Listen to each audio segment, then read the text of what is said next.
ವಿಕಲಚೇತನರ ಹಕ್ಕುಗಳ ಸಂರಕ್ಷಣೆ ಮತ್ತು ಸರ್ಕಾರದ ಸವಲತ್ತುಗಳನ್ನು ಸಮರ್ಪಕವಾಗಿ ತಲುಪಿಸಲು ನಿಟ್ಟಿನಲ್ಲಿ ಪ್ರತ್ಯೇಕ ಸಚಿವಾಲಯ ರಚಿಸುವ ಚಿಂತನೆ ನಡೆಸಲಾಗಿದೆ ಎಂದು ರಾಜ್ಯ ಅಂಗವಿಕಲರ ಆಯುಕ್ತ ಕೆ.ವಿ. ರಾಜಣ್ಣ ಹೇಳಿದ್ದಾರೆ.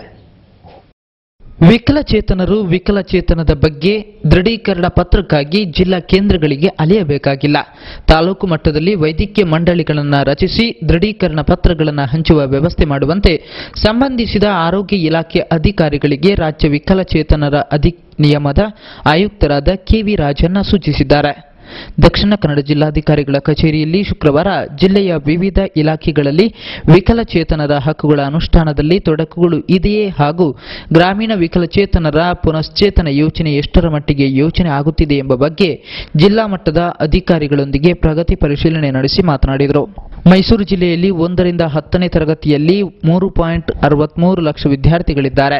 ಇವರಲ್ಲಿ 5,285 ಜನ ವಿಕಲಚೇತನರಾಗಿದ್ದು ಇವರನ್ನು ವಿಶೇಷ ಅಗತ್ಯ ಮಕ್ಕಳು ಎಂದು ಪರಿಗಣಿಸಿ 1.13 ಕೋಟಿ ರೂಪಾಯಿ ವೆಚ್ಚದಲ್ಲಿ ಪಠ್ಯಪುಸ್ತಕ, ಸಮವಸ್ತ್ರ ಮುಂತಾದವುಗಳನ್ನು ನೀಡಲಾಗಿದೆ ಎಂದು ಸಾರ್ವಜನಿಕ ಶಿಕ್ಷಣ ಇಲಾಖೆ ಉಪನಿರ್ದೇಶಕರು ಆಯುಕ್ತರಿಗೆ ವಿವರಿಸಿದರು.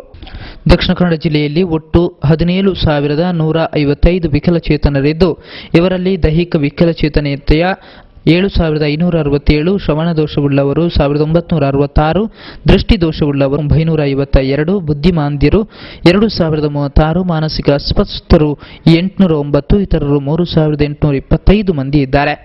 ಇವರಲ್ಲಿ 15,905 ಮಂದಿಗೆ ಗುರುತು ಚೀಟಿ ನೀಡಲಾಗಿದೆ. ವಿಕಲಚೇತನರ ವಿದ್ಯಾರ್ಥಿಗಳಿಗೆ ಎಲ್ಲ ವಿದ್ಯಾರ್ಥಿ ನಿಲಯಗಳಲ್ಲೂ ಅವಕಾಶ ಇದ್ದು ಈ ಅವಕಾಶವನ್ನು ಸದುಪಯೋಗಪಡಿಸಿಕೊಳ್ಳುವಂತೆ ಆಯುಕ್ತರು ಸಲಹೆ ನೀಡಿದರು. ಈ ಮಧ್ಯೆ ವಿಕಲಚೇತನರ ಹಕ್ಕುಗಳ ಸಂರಕ್ಷಣೆ ಹಾಗೂ ಸರ್ಕಾರದ ಸವಲತ್ತುಗಳನ್ನು ಸಮರ್ಪಕವಾಗಿ ತಲುಪಿಸುವ ನಿಟ್ಟಿನಲ್ಲಿ ಪ್ರತ್ಯೇಕ ಸಚಿವಾಲಯ ರಚಿಸುವ ಚಿಂತನೆ ನಡೆಸಲಾಗಿದೆ ಎಂದು ರಾಜ್ಯ ಅಂಗವಿಕಲರ ಆಯುಕ್ತ ಕೆ.ವಿ. ರಾಜಣ್ಣ ಜಿಲ್ಲಾಧಿಕಾರಿ ಕಚೇರಿಯಲ್ಲಿ ಶುಕ್ರವಾರ ಕರೆದ ಪತ್ರಿಕಾಗೋಷ್ಠಿ ಸಂದರ್ಭದಲ್ಲಿ ಹೇಳಿದರು. ಎಲ್ಲ ಪ್ರಾಥಮಿಕ ಆರೋಗ್ಯ ಕೇಂದ್ರಗಳಲ್ಲಿ ಮಾನಸಿಕ ಅಸ್ವಸ್ಥರಿಗೆ ಚಿಕಿತ್ಸೆ ನೀಡುವುದು ಕಡ್ಡಾಯ. ವಿಕಲಚೇತನರ ಮಕ್ಕಳನ್ನು ಮುಖ್ಯವಾಹಿನಿಯಲ್ಲಿ ತರಲು ಎಲ್ಲ ಶಾಲೆಗಳಲ್ಲಿ ವಿಕಲಚೇತನರ ಮಕ್ಕಳಿಗೆ ದಾಖಲು ನೀಡಬೇಕು. ದಕ್ಷಿಣ ಕನ್ನಡ ಜಿಲ್ಲೆಯಲ್ಲಿ ವಿಕಲಚೇತನರ ಸಂಖ್ಯೆ 17,155 ಇದ್ದು 15,905 ಗುರುತಿನ ಚೀಟಿ ವಿತರಿಸಲಾಗಿದೆ ಎಂದು ಅವರು ಹೇಳಿದರು.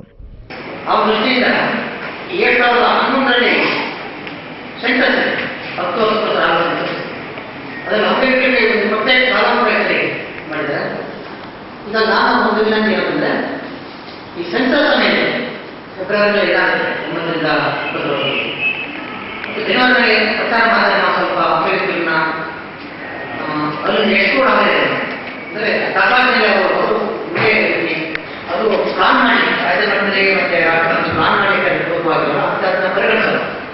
ಅಸೆಂಬ್ಲಿ ಸೆನ್ಸಸ್ ಏನು ಬರುತ್ತೆ ಅದು 5 ಇಯರ್ ಪ್ಲಾನಲ್ಲೋ ಆನ್ಯಲ್ ಪ್ಲಾನಲ್ಲೋ ಸಹಾಯ ಆಗುತ್ತೆ. ಆ ದೃಷ್ಟಿಯಿಂದ ಅಂದರೆ ಸಂಖ್ಯೆ ಪ್ರಚಾರ ಮಾಧ್ಯಮದಲ್ಲಿ ಈ ಒಂದು 2011ರ ಸೆನ್ಸಸ್ನಲ್ಲಿ ಪ್ರಚಾರ ಮಾಧ್ಯಮ ಅಭ್ಯರ್ಥಿ ಪ್ರವಾಸ ಸ್ವಲ್ಪ ಪ್ರಚಾರ ಮಾಡಬೇಕು. ಜಿಲ್ಲಾಧಿಕಾರಿ ಸುಬೋಧ್ ಯಾದವ್, ಜಿಲ್ಲಾ ಪಂಚಾಯತ್ ಮುಖ್ಯ ಕಾರ್ಯನಿರ್ವಹಣಾಧಿಕಾರಿ ಶಿವಶಂಕರ್, ಉಪಾಯುಕ್ತ ಇಬ್ರಾಹಿಂ, ಜಿಲ್ಲಾ ವಿಕಲಚೇತನರ ಕಲ್ಯಾಣಾಧಿಕಾರಿ ಪುಟ್ಟಸ್ವಾಮಿ ಹಾಗೂ ಮಹಿಳಾ ಮತ್ತು ಮಕ್ಕಳ ಕಲ್ಯಾಣ ಇಲಾಖೆ ಉಪನಿರ್ದೇಶಕಿ ಶಕುಂತಲಾ ಉಪಸ್ಥಿತರಿದ್ದರು.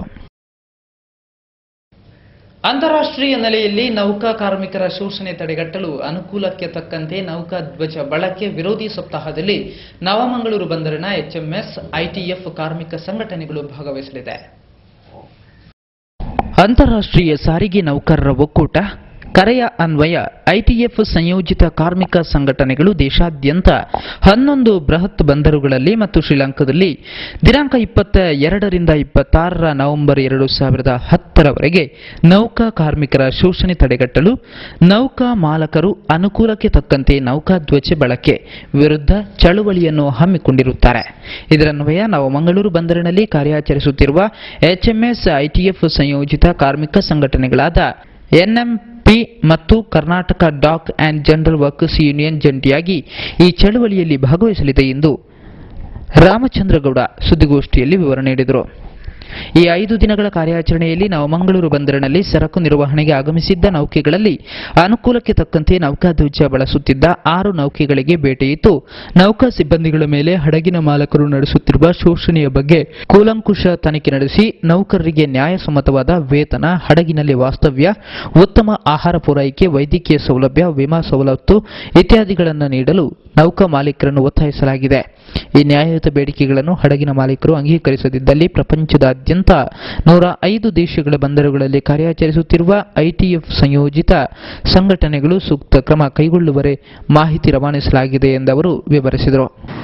ಶಿಪ್ಗಳನ್ನು ಕಳೆದ ಒಂದು ವಾರದಲ್ಲಿ ಇನ್ಸ್ಪೆಕ್ಷನ್ ಮಾಡಿದ್ದೇವೆ. ಅದರಲ್ಲಿ ಇಂಡಿಯಾದಲ್ಲಿ 12 ಪೋರ್ಟ್ಸ್ ಇದೆ. ಈ 12 ಪೋರ್ಟ್ಸ್ ಅಲ್ಲಿ ಚೆನ್ನೈಯಲ್ಲಿ ಎಂಇ ಒಬಾರಿ ಪನಮಾ ಫ್ಲಾಗ್, ಅದು ಫ್ಲಾಗ್ ಆಫ್ ಕನ್ವೀನಿಯನ್ಸ್. ಮತ್ತೆ ಮ್ಯಾಂಗ್ಳೂರಲ್ಲಿ ಮದಿನಿ ಕೆ ಚಾನ್, ಅದು ಕೊಮರಾಂಡೋ ಫ್ಲಾಗ್, ಅದು ಬಾಂಗ್ಲಾದೇಶ ಕ್ರೂಸ್. ಅದು ಮೊನ್ನೆ ಇಲ್ಲಿ ನಾಮಂಗಳೂರು ಬಂದಲ್ಲಿ ಟಿಂಬರ್ ಅನ್ನು ಡಿಸ್ಚಾರ್ಜ್ ಮಾಡ್ತಾ ಇತ್ತು.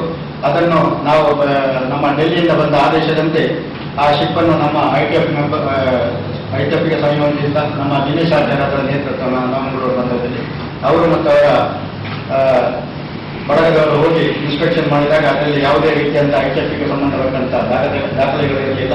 ಆದ ಕಾರಣ ಆ ಮೆಸೇಜ್ ಅನ್ನು ನಾವು ಡೆಲ್ಲಿಗೆ ರವಾನಿಸಿದಾಗ ಡೆಲ್ಲಿಯಿಂದ ಕಾಮ್ರೇಡ್ ಸೆಬಾಸ್ಟಿನ್ ಮ್ಯಾಥ್ಯೂ ಕೊಚ್ಚಿಯಿಂದ ಅವರ ಐಟಿಎಫ್ ಇನ್ಸ್ಪೆಕ್ಟರ್, ಯಾಕೆಂದ್ರೆ ಮಂಗಳೂರಲ್ಲಿ ಐಟಿಎಫ್ ಇನ್ಸ್ಪೆಕ್ಟರ್ ಇಲ್ಲ. ಸುದ್ದಿಗೋಷ್ಠಿಯಲ್ಲಿ ಸುರೇಶ್ ಚಂದ್ರ ಶೆಟ್ಟಿ, ದಿನೇಶ್ ಆಚಾರ್, ಬಾಲಕೃಷ್ಣ, ಪ್ರಶಾಂತ್ ಇನ್ನಿತರರು ಉಪಸ್ಥಿತರಿದ್ದರು.